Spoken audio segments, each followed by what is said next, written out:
Imhotep, Bécan FR, soyez les bienvenus sur le plateau de l'Académie de la culture noire kémétique. Aujourd'hui, nous procédons à une autre émission que nous vous présentons. Nous avons déjà présenté les mécanismes de l'ascension de conscience et du réchauffement du système solaire dans la partie 1. Et nous sommes aujourd'hui, nous donnons une présentation de la partie D. Avant de commencer, je salue tous ceux qui sont en train de nous suivre et à tous ceux que ces sujets intéressent. Et sur le plateau, je ne suis pas seul, je suis avec le Canep du Defraotep du père Hank MTouti. Et donc aujourd'hui, quel est le sujet dans ce que nous sommes en train de voir? Nous avons parlé un peu d'une histoire qui a été récurrente, souvent appelée les Doomsday. Et pour la première fois, nous lui avons donné un cadre scientifique, dans le sens que dans une étude bien de noter des cycles de 5000 ans, chaque cycle de 5000 ans est suivi, ou les prochains cycles de 5000 ans est précédé d'une période. Et cette période-là, qu'est-ce qui arrive? Nous avons la transformation de la planète. La planète est complètement transformée à des niveaux où peut-être l'imaginaire humain n'arrive pas à les comprendre, parce qu'on parle ici, nous allons présenter une série d'images qui sont des cartes. D'une certaine manière, ils indiquent, ils sont là, c'est un travail qui a été fait par quelqu'un de très important. Comment il s'appelle déjà? C'est Gordon Michael Scallion. C'est un futuriste qui est aussi enseignant des études de la conscience. Il est métaphysicien et visionnaire spirituel. Ok. Ça, nous allons avoir avec quelqu'un qui, ce n'est pas quelque chose qui est élaboré dans le laboratoire scientifique, mais c'est quelqu'un qui y a affaire avec la spiritualité. La chose la plus importante ici, et puis nous allons voir plus loin, l'impact que ces prédictions ont eu dans plusieurs communautés. C'est-à-dire, nous avons plusieurs communautés sur base de ces impacts qui ont commencé à se préparer. Nous avons des pays qui se sont préparés. On parle des projets, comment on appelle ça, les contingents de l'espace, ceux qui sont allés en orbite. Cette histoire d'aller en orbite, ce n'est pas la première fois que ça s'est produit. Et c'est une histoire récurrente qui va... Le fait qu'elle soit récurrente confirme encore ce que les messieurs sont en train de dire.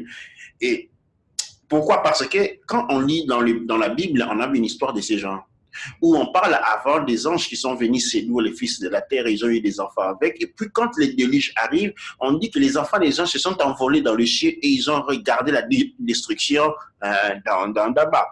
Dans certains documents encore, c'est que les chapitres apocryphes de la Bible, il y a certains documents qui parlent, il n'y a pas seulement Noé qui avait été gardé, il y avait aussi d'autres personnes qui avaient été portées dans l'espace.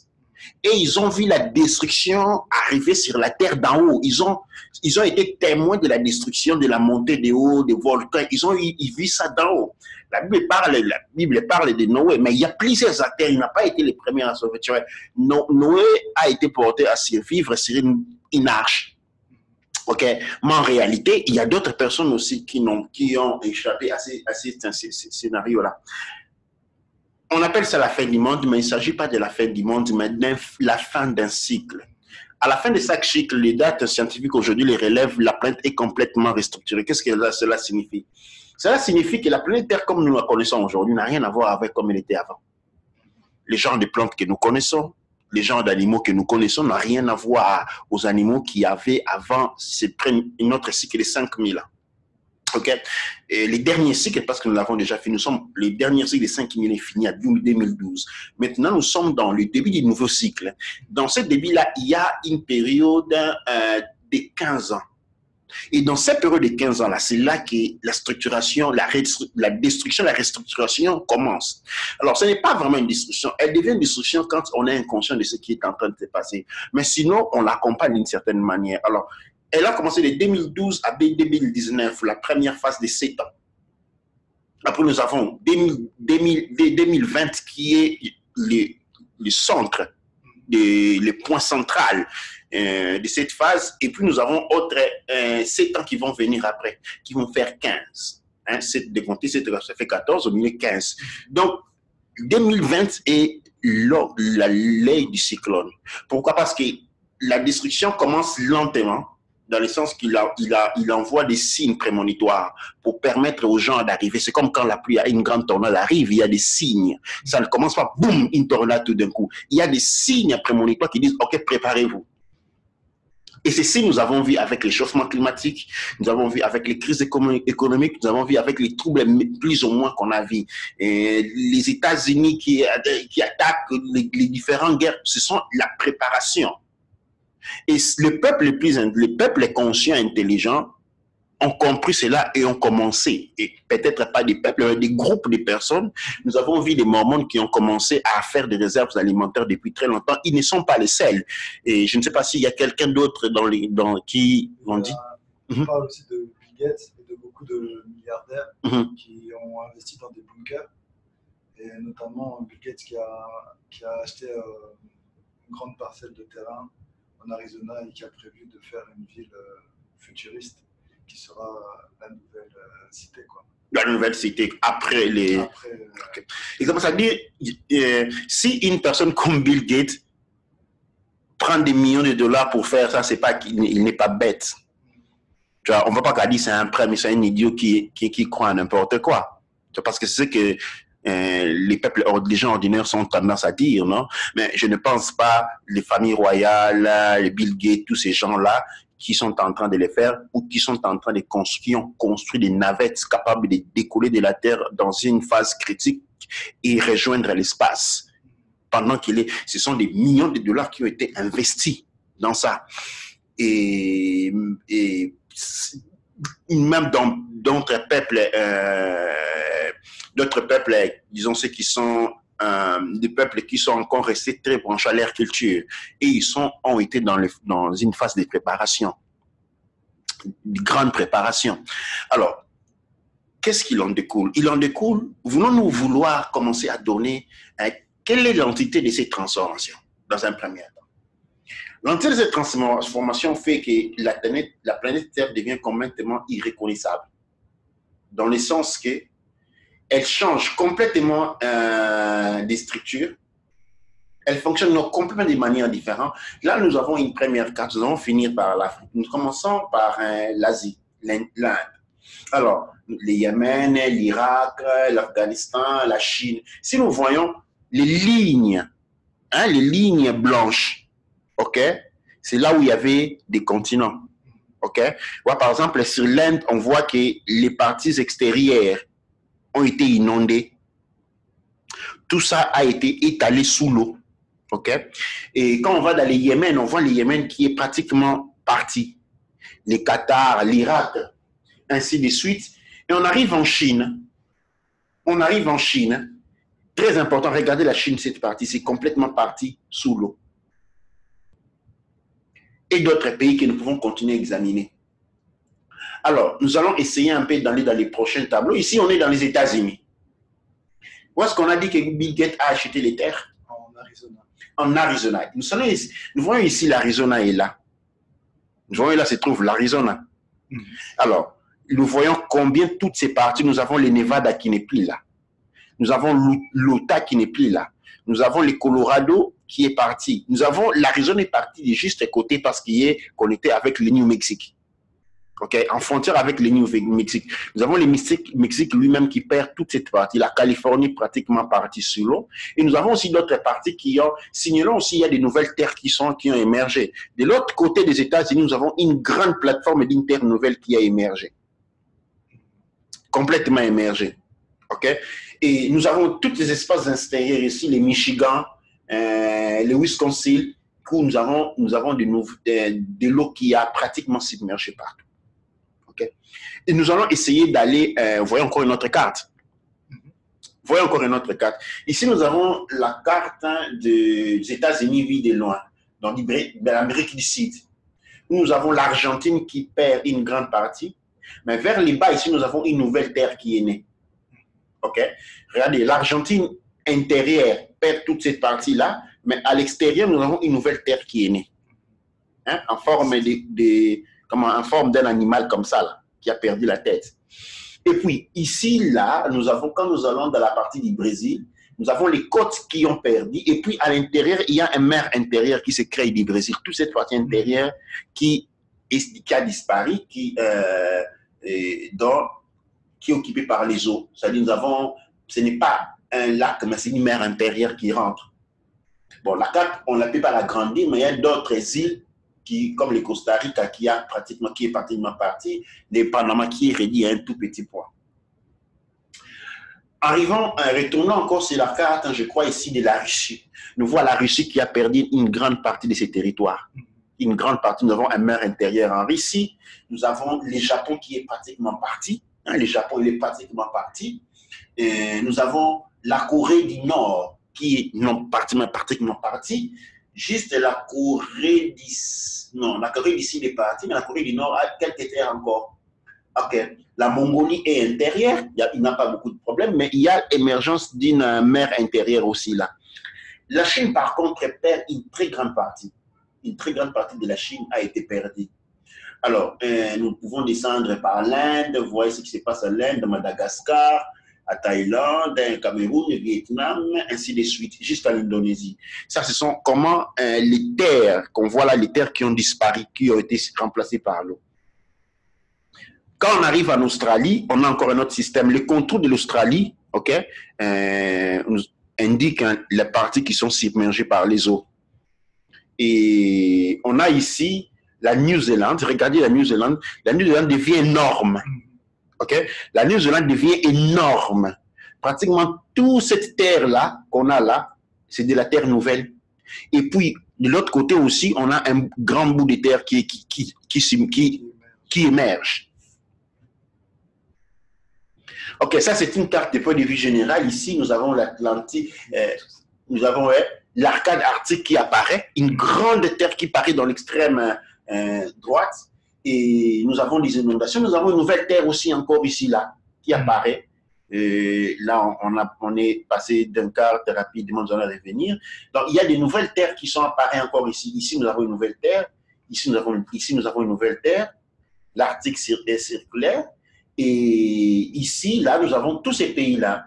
La Roumanie, la Moldove, l'Ukraine, le Bélarus, la Pologne, le Danemark, l'Irlande, la France. Hein, la France qui est pratiquement émergée. La Suisse-Zélande qui survit. La Germanie qui ne reste qu'un point. À côté de la République tchèque qui perd aussi une grande partie de ce territoire. Revenons par exemple ici, l'Italie. L'Italie est réduite à un tout petit filament. Là, on pouvait voir là. La Suisse-Zélande qui résiste. Et nous avons la Yougoslavie, l'Albanie, la Grèce, le Chypre, la Bulgarie, qui sont complètement sous l'eau. La Turquie, par contre, nous la voyons encore là. Hein, la Turquie encore là, qui descend vers l'Irak, l'Iran. Nous avons une terre, le Pakistan, l'Afghanistan, le Kyrgyzstan jusqu'au Kazakhstan. Et puis ici, nous avons une terre qui est émergée. Une nouvelle terre ici au milieu, encore au milieu. Alors là, qu'est-ce que nous avons? On a une terre qui a émergé là aussi. On a aussi une terre qui est émergée ici, juste à côté de l'Italie, en plein océan. Il y a une terre qui est émergée là. Okay? Et ceci va nous reconnecter directement à la Tunisie qui est partie. Okay? Le Maroc aussi, là, on aura déjà en Afrique. Le Maroc qui perd toute cette partie du côte. L'Algérie qui est complètement partie. La Libye qui perd une grande partie de ses territoires. Et nous avons Égypte là. Jordan se retrouve là. Alors, nous allons continuer. Et nous avons ici, aux côtés des États-Unis, une nouvelle terre qui apparaît qu'on a été surnommée Lemuria. Okay? Lemuria. Et puis, nous avons de l'autre côté une autre terre qu'on appelle Atlantis qui apparaît. Ça, ce sont des noms fictifs qui ont été donnés, bien entendu. Alors, nous revenons à l'Afrique. Qu'est-ce que les prévisions donnent? Les prévisions donnent ceci. Et vous pouvez voir que l'Afrique est divisée en 3 parties. Nous avons une partie intérieure où nous avons encore la Libye. Une partie de la Libye, une grande partie de la Libye, une partie de l'Algérie. Les Mali perdent très peu. La partie intérieure, les Niger restent intacts. Les Tchad restent intacts. La République centrafricaine perd juste un peu. Le Nigeria, oui, se divise. Il y a un fleuve intérieur qui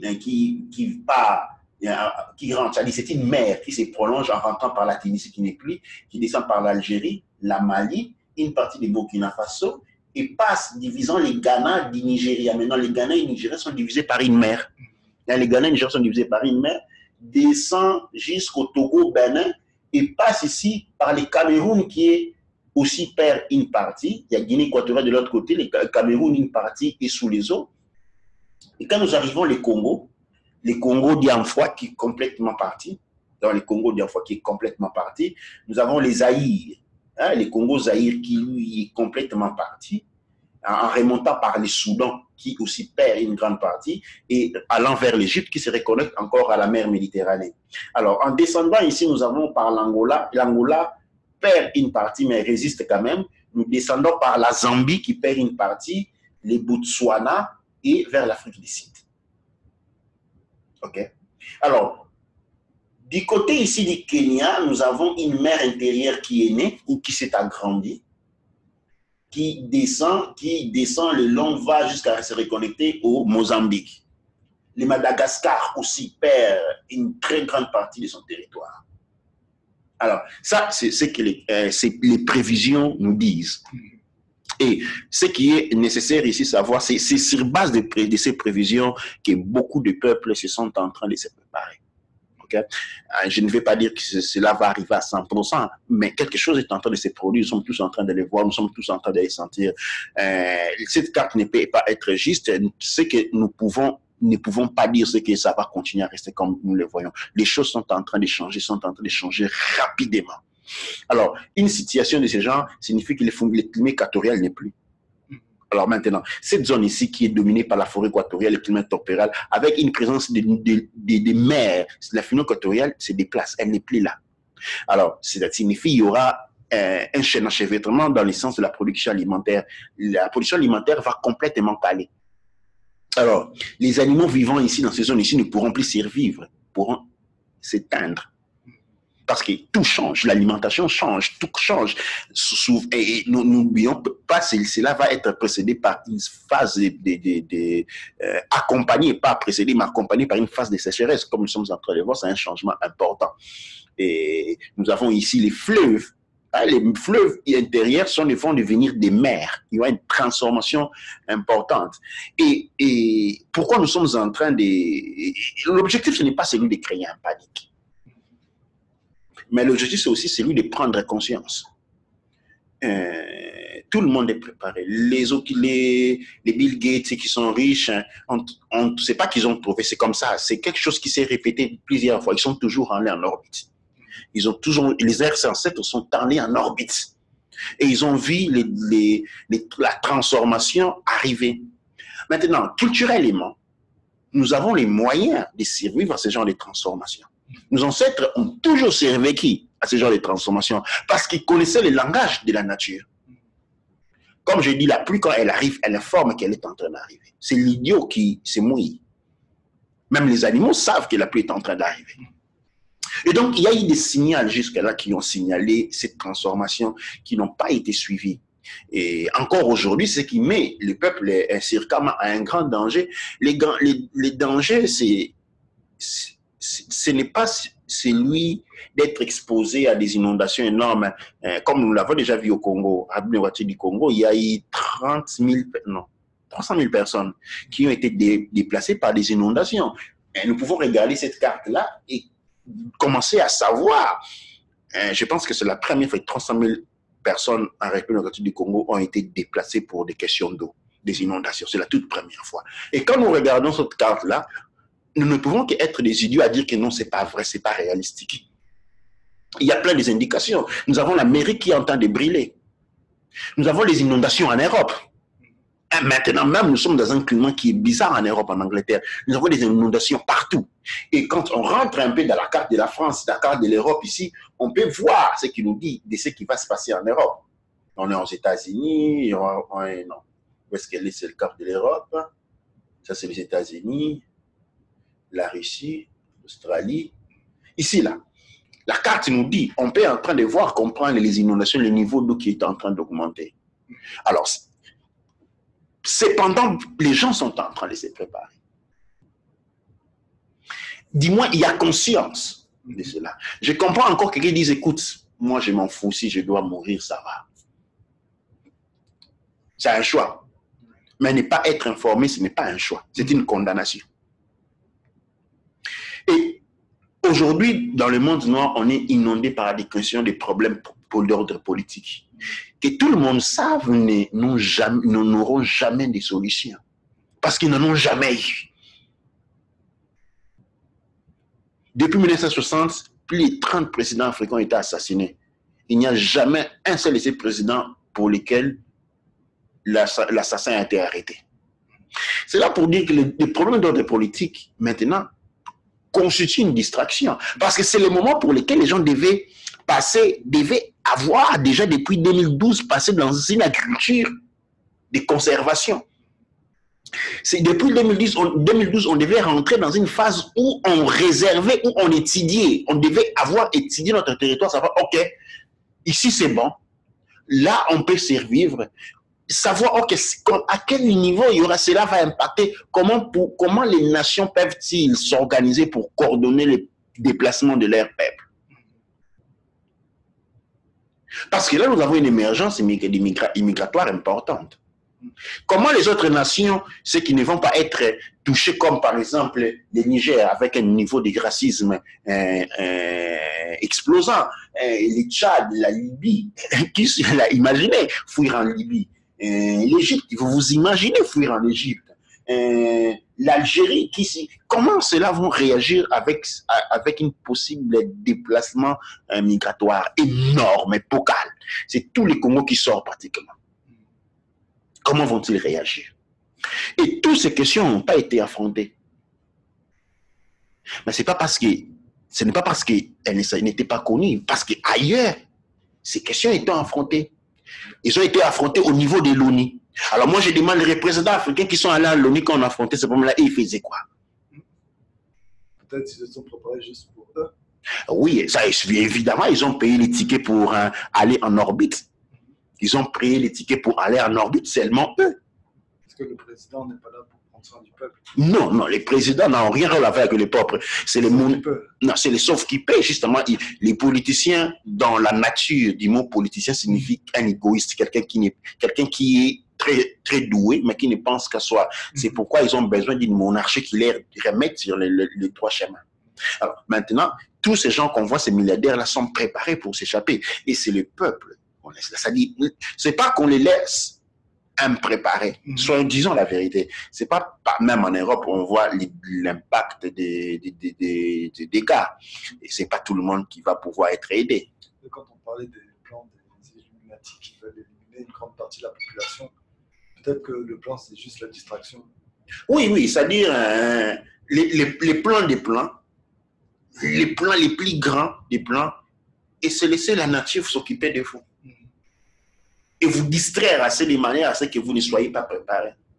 Et c'est ce à quoi nous sommes en train d'assister, et spécialement en Afrique, mais même pas en Afrique, en Europe aussi. Nous avons avec les gilets jaunes qui se battent, les troubles, il paraît que les Brexit, et puis on change de date, on dit c'est septembre, on dit non c'est novembre, on change. Alors il y a toute une mise en scène qui attire l'attention sur des futilités pendant que l'attention devait être tirée sur des choses les plus importantes. Comme les partis qui augmentent en ce moment, c'est souvent les partis d'extrême droite qui sont fort nationalistes, alors que les nations là, dans quelques temps,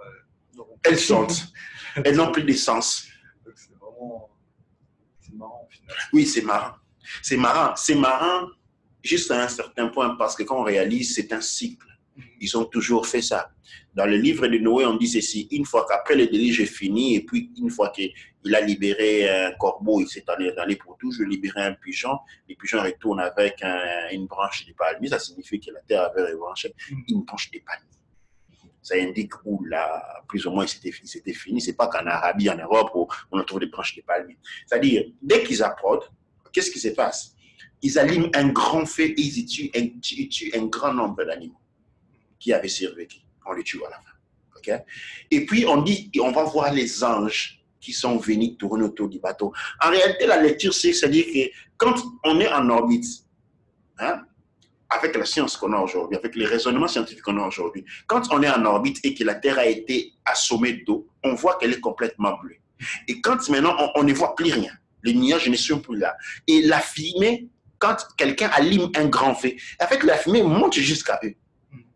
Et c'est quoi? C'est un signal pour dire que la vie a repris sur Terre. Et on le voit, les anges, non, pas des anges, c'est-à-dire les vaisseaux spatiaux descendre, les vaisseaux spatiaux de cognition qui descendent pour venir voir en réalité si la vie avait repris. En fait, c'est exactement ce qui s'est passé. Et ceci s'est passé chaque 5000 ans.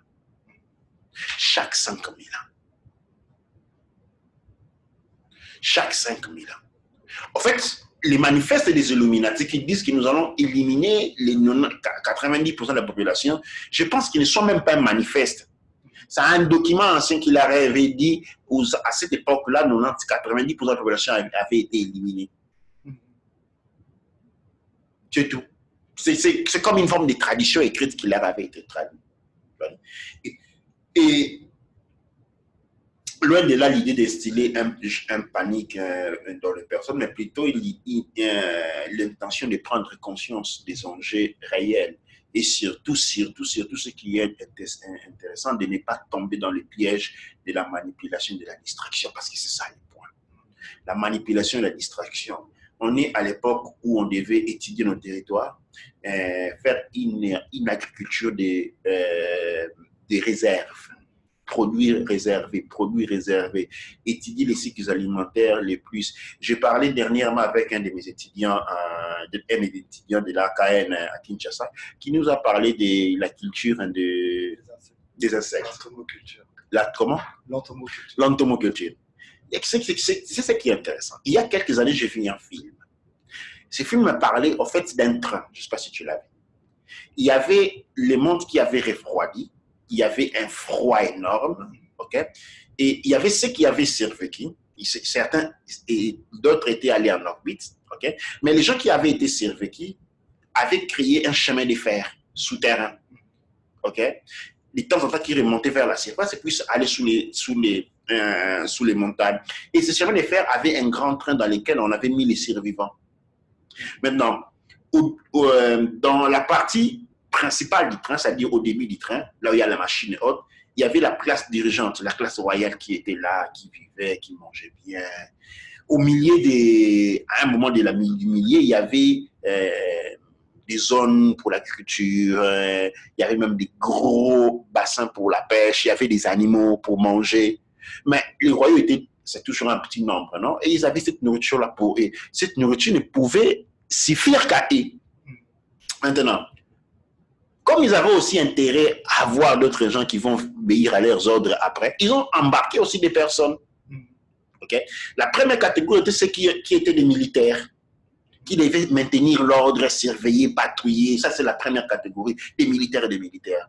Après, il y avait la dernière catégorie qui était celui des fermiers, c'est-à-dire des personnes normales.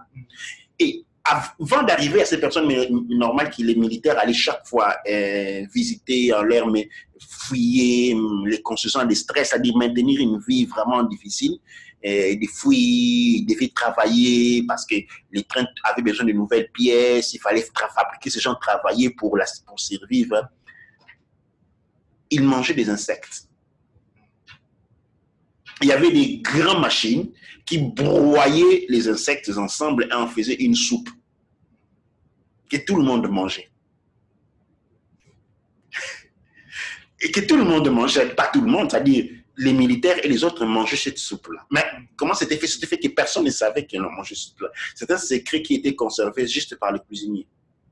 Mais la classe dirigeante, lui, en fait, ne mangeait pas les insectes. Et ils avaient les animaux, mais comme il y avait dévastation, et ceux qui avaient été sauvés, c'était pour eux. J'ai dit, ça fait un peu rire quand ça m'a fait un peu penser à cette histoire-là quand on a préparé. Rien à enlever aux insectes. Moi, je viens de la communauté du Congo, nous savons que c'est un grand réserve alimentaire, ainsi de suite. Mais il y a à y réfléchir là-dessus. Mais encore, ce qui renforce cette carte, c'est qu'on la propose maintenant. C'est-à-dire qu'il y a une émergence. Pourtant, les travaux sur la carte datent début des années 80. Oui. Mais c'est un article de 2017 du magazine Forbes qui a ressorti justement cette information-là. Absolument. Mais il y a aussi des cartes dont j'ai perdu complètement les traces. Il y a certaines cartes qui avaient déjà été produites en 1939 par Hitler, par le pouvoir Hitler, qui au moins reprenaient les mêmes principes ici, les mêmes éléments sont reproduits ici. Les mêmes éléments sont reproduits ici. C'est-à-dire il y a un certain intérêt à regarder, à prendre des précautions. C'est le but en fait de cette émission. Nous devons grandir notre niveau d'attention et de ne pas tomber dans la distraction, parce que les événements qui vont venir vont être destructeurs ou bénéfacteurs à selon notre niveau de conscience. Je ne sais pas, Kanem, si tu as quelque chose pour le mot de la fin. Je pense que le message est passé. Je n'ai pas grand-chose à rajouter, si ce n'est de réaliser qu'il y a des choses plus importantes qui sont en train de se passer que toutes les distractions, tous les combats en vain qu'on est en train de faire actuellement, en fait. Parce qu'on parle beaucoup de révolution, que ce soit au niveau de l'Afrique ou du monde kamite. Mais en réalité, ça peut être aussi une des distractions, au lieu de chercher à s'unir, de comprendre ce qui est en train de se passer avant tout.